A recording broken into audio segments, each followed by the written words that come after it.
Pernah nggak sih kalian ngerasa kalau belajar ekonomi itu, ya gitu deh, kaku dan ngebosenin? Nah, hari ini kita bakal ubah cara pandang itu. Selamat datang di pembahasan kita kali ini. Bayangin aja sistem ekonomi Pancasila itu bukan teori di buku cetak tebel, tapi lebih ke sebuah road trip seru bareng teman sekelas. Bedanya, ini road trip skala nasional. Sebagai siswa, kalian pasti paham banget dong, perjalanan yang asik tuh butuh rencana yang matang. Disinilah kita bakal bedah tuntas gimana negara kita nyiapin peta jalan alias roadmap buat nyampe ke tujuan ekonomi yang adil buat kita semua. Siap-siap ya?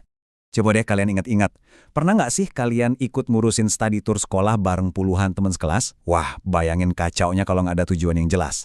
Nggak ada peta atau nggak ada guru pendamping yang ngarahin. Ada yang ngotot mau ke gunung, ada yang maunya ke pantai, ujung-ujungnya bus kalian cuma muter-muter aja di tempat. Nah, sama persis kayak perjalanan kelas itu.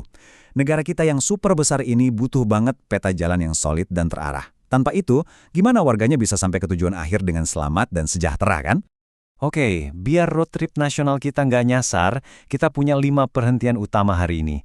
Mulai dari tujuan bersama, peta jalan keadilan, aturan main, terus 4 dimensi strategi, dan terakhir, rapor perjalanan. Yuk, langsung aja kita mulai. Perhentian pertama, tujuan bersama kita, ekonomi Pancasila.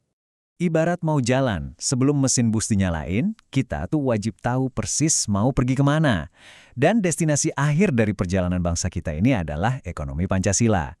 Tapi ya, buat sampai ke sana, kita butuh yang namanya strategi nasional.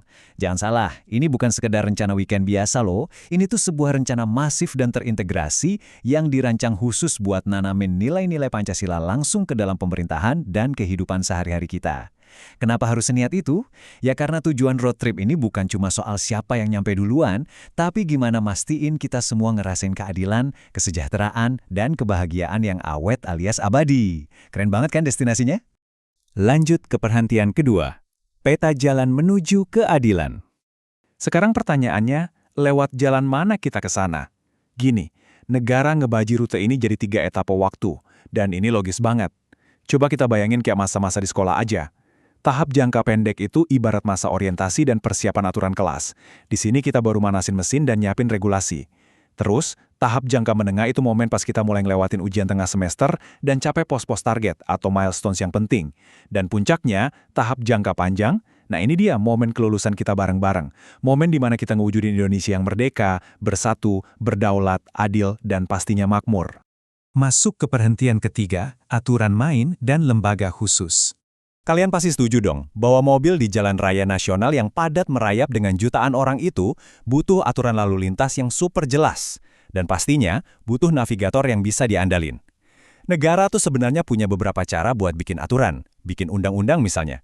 Tapi jujur aja, prosesnya itu panjang banget karena ngelibatin banyak pihak di parlemen. Ibaratnya nih, kayak kita nungguin jalan tol baru dibangun dari nol. Lama banget kan? Nah, karena urgensi sistem ekonomi Pancasila ini udah tinggi banget, pemerintah akhirnya milih pakai peraturan presiden, atau biasa disebut Perpres. Buat perjalanan kita ini, Perpres tuh kayak rambu lalu lintas darurat. Dia cepat, konkret, langsung mengikat, dan bisa langsung dieksekusi detik itu juga. Jadi, mobil kita bisa langsung ngegas dengan aman tanpa nunggu jalanannya beres bertahun-tahun. Mungkin kalian mikir, kenapa sih harus Perpres? Kenapa nggak yang lain aja? Nah, jadi poin krusialnya di sini. Kalau Kepres atau keputusan presiden, itu sifatnya cuma berlaku sekali. Mirip kayak surat izin sekali jalan kalau kalian mau bikin acara sekolah. Terus ada Inpres, instruksi presiden. Ini tuh perintah khusus dari atasan ke bawahan. Persis kayak guru yang nyuruh satu siswa spesifik buat ngehapus papan tulis. Nah, Perpres itu beda level. Perpres ngasih aturan yang sifatnya umum, abstrak, dan terus-menerus. Bayangin aja kayak buku panduan tata tertib sekolah yang berlaku tiap hari buat semua warga sekolah. Aturan jangka panjang yang konsisten kayak gini nih, yang dibutuhin buat ngelembagain sistem ekonomi kita secara permanen. Lanjut ke perhentian keempat. 4 dimensi strategi nasional. Mobil udah nyala, rute udah jelas, aturan main juga udah kelar. Sekarang kita butuh penggerak. Di dalam rencana besar ini ada 4 pilar utama. Atau kita sebut aja 4 dimensi strategi nasional. Ibarat 4 roda, ini yang bikin mobil bangsa kita melaju kencang dan stabil. Roda pertama, regulasi, yaitu bikin aturan mainnya lewat Perpres yang tadi kita bahas. Roda kedua, kelembagaan, di mana kita ngebentuk tim khusus. Terus roda ketiga, sistem dan tata kelola. Di sini negara bikin semacam cetak biru atau blueprint. Ini tuh peta super detail yang wajib dipegang sama semua kementerian biar konvoi mobil pemerintah jalannya sinkron dan gak tabrakan. Terakhir, roda keempat yang sebenarnya paling ngena buat kita semua. Internalisasi nilai Pancasila ke seluruh lapisan masyarakat. Coba kita zoom in dikit ke roda kedua tadi ya, yaitu kelembagaan. Biar mobil kita ini nggak nyasar ke antah-berantah, kita butuh sang navigator utama. Makanya, negara ngerencanain pembentukan lembaga khusus yang tugasnya murni cuma ngeksekusi sistem ekonomi Pancasila ini. Hebatnya, lembaga ini lapornya nggak ke sembarang orang loh. Mereka langsung bertanggung jawab ke presiden. Hal ini ngebantu banget buat mastiin fokusnya tetap tajam. Jadi kendaraan kita nggak akan pernah keluar jalur dari peta jalan yang udah ditetapin.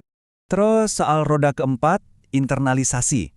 Jujur aja, ngejadiin sistem ekonomi Pancasila sebagai kesadaran dan tujuan utama itu resep rahasia suksesnya. Kalau kita balik lagi ke analogi study tour kita, internalisasi ini tuh ibarat playlist lagu andalan dan vibe yang kita ciptain bareng-bareng di dalam bus. Ini nyatuin mood dan pikiran semua penumpang. Mulai dari menteri-menteri yang duduk di bangku depan, sampai kita-kita para siswa yang duduk di kursi belakang. Semua satu frekuensi. Kita tahu tujuan perjalanannya sama, keadilan sosial buat semuanya. Nah, sampailah kita di perhentian kelima, rapor perjalanan, pengawasan dan evaluasi. Logikanya, perjalanan jauh masa nggak dicek sama sekali kan? Kita nggak mungkin asal tancap gas tapi buta sama indikator bensin atau layar GPS. Sebagai siswa, kalian pasti akrab banget sama yang namanya rapor, betul? Kalian belajar, terus dievaluasi lewat ujian, terus dapat rapor buat mastiin kalian siap dan layak buat naik kelas. Nah, tebak, negara juga gitu. Konsep kebijakan raksasa ini harus terus muter dalam sebuah siklus berkelanjutan. Di satu sisi ada pelaksanaan kebijakan, dan di sisi lain wajib ada pengawasan sama evaluasi. Ini ibarat rapor perjalanan bangsa kita, buat mastiin aturan yang udah dijalanin tuh beneran nyambung dan efektif di lapangan. Siklus ini secara gamblang ngejelasin kenapa evaluasi itu mutlak, nggak bisa ditawar. Bayangin kalau nggak ada cek berkala, mobil nasional kita bisa-bisa mogok dan berasap di tengah jalan tol. Pengawasan yang ketat itu ngebantu ngebangun mekanisme yang terencana, ngasih kontrol penuh, dan nahan pihak-pihak yang mungkin pengen iseng ngerebutan setir kemudi. Pada akhirnya, ini semua ngejamin kalau setiap kebijakan yang diambil itu benar-benar mencerminkan nilai-nilai luhur Pancasila kita. Jadi kita udah ngeliat sendiri peta jalannya, aturannya, siapa navigatornya, sampai ke urusan rapor pemeriksaannya. Sistem ekonomi Pancasila ini jelas bukan cuma PR buat pemerintah sendirian ya. Ini perjalanan kita semua. Nah, pertanyaan gedenya sekarang buat kalian. Apa sih peran kalian sebagai siswa di dalam perjalanan epik bangsa ini? Apakah kalian cuma mau jadi penumpang pasif yang tidur di kursi belakang sepanjang jalan? Atau kalian siap jadi generasi yang ikut ngawal nilai-nilai Pancasila, mulai dari lingkungan sekolah, buat mastiin bangsa kita beneran tembus ke garis finish keadilan sosial? Coba renungin deh, karena ujung-ujungnya masa depan setir negara ini bakal ada di tangan kalian. Makasih udah ngikutin pembahasan kita hari ini, dan sampai ketemu lagi di materi-materi seru selanjutnya.